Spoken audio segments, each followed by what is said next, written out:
So find 5 reasons that empower you.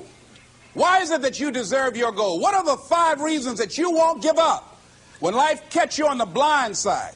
When the messenger of misery visits you, what are you going to do? What will keep you in the game when life knocks you to the canvas? See, the Buster Douglas that fought in the last fight was not the Buster Douglas that fought Mike Tyson. See, the Buster Douglas that got knocked down while fighting Mike Tyson had gotten out of an alcohol recovery center. His mother had died. His wife was ill with a terminal illness. He was considered a nothing, a bum. So when he got knocked down, Buster Douglas had a reason to get back up because he said, I'm dedicating this fight to the memory of my mama. But when he fought the last fight that he had, and he got knocked down, and he had a guaranteed $24 million in his pocket, whether he got up or not, he just said, hurry up and count me out.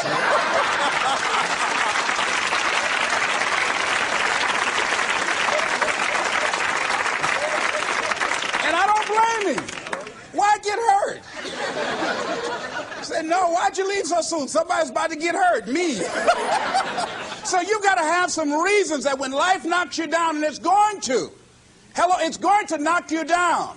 When people disappoint you, and that's going to happen. When they betray you, and that's going to happen. When they lie to you, and that's going to happen. When they say, oh, you can count on me, and they won't show up, and that's going to happen. When you want to throw in the towel and give up yourself, and that's going to happen. When life collapses on you and catch you on the blind side, it drop you to your knees and start choking you. You got a dream? No, I ain't got no dream. And that's going to happen. What reason can you remember that you can call on, that you can reach on, that can make you get back up? Find that reason. Because when life had knocked me down, I said, life, I'm doing this because I want to make my mama proud of me. I'm doing this because I want my children to have a better life than what I have. I'm doing this because all my life I've been told I'd be a loser, that I wouldn't make it. All my life I heard people say, maybe take them back to the welfare department. I'm doing this to make them a lie. I believe like Frank Sinatra, he said, the best revenge in life is massive success. I'm doing this so I can become massively successful. And with that kind of courage, with that kind of affirmation and reason to empower me, I got a saying that when life knocks you down, try and land on your back, because if you can look up, you can get up. All right?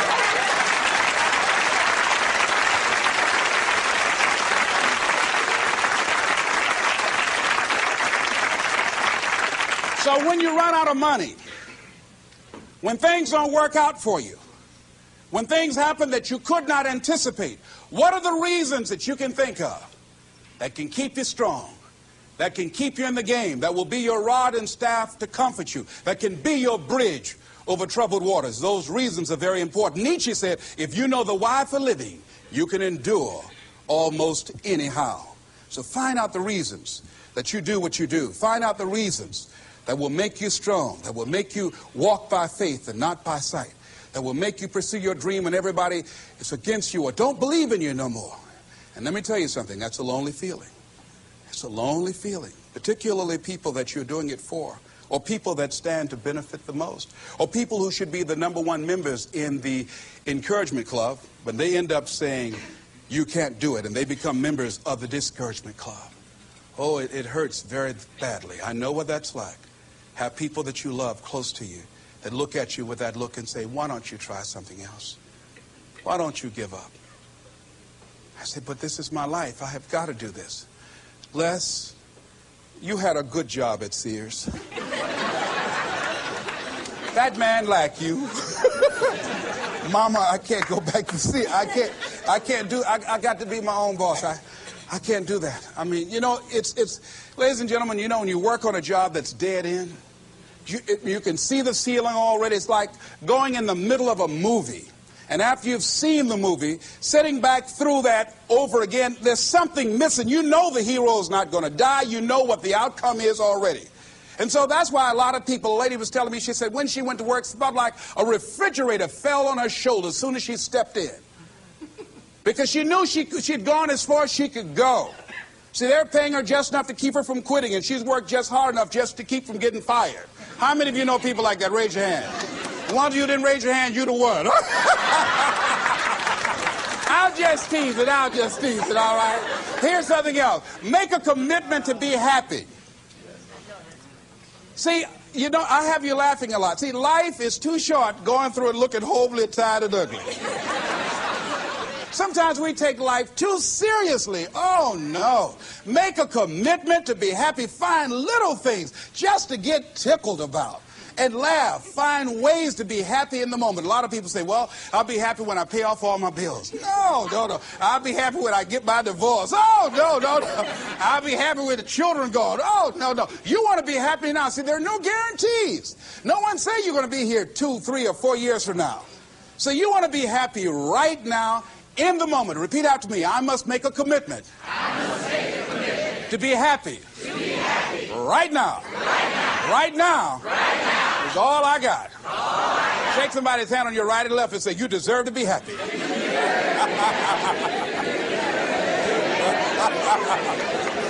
Make a commitment to be happy, because life now has new meaning for you. Just enjoying the sunset, or just looking at life, or looking at nature, going for a walk. It's the little things in life that counts. Here's something else that you want to begin to do in order to make this your decade.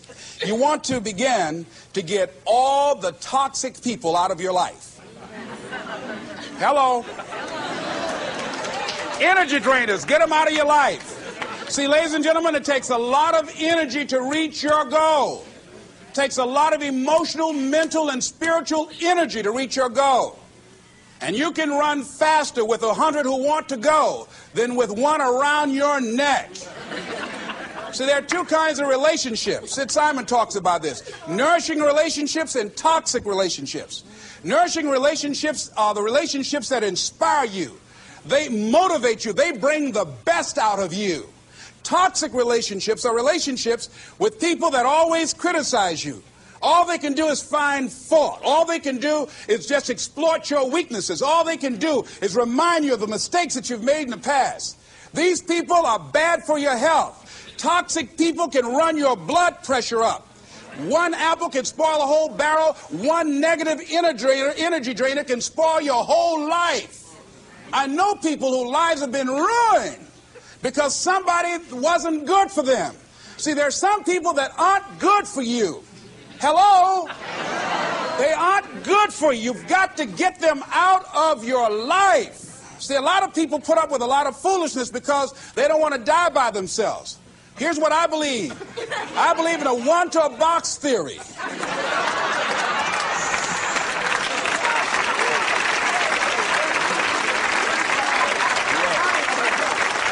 Ask this question of yourself. Make a list of who you communicate with most and ask yourself the question, what kind of person am I becoming because of this relationship? Is it helping me to grow mentally and emotionally and spiritually? Am I becoming a better person because of this relationship? Do they bring out the best in me? Do they inspire me? Do they encourage me to develop my greatness? Do they make me stretch? So you got to look at the people in your life and find out, what kind of person are you becoming because of that relationship? My mother used to say, birds of a feather flock together. You run around with losers, you will end up a loser.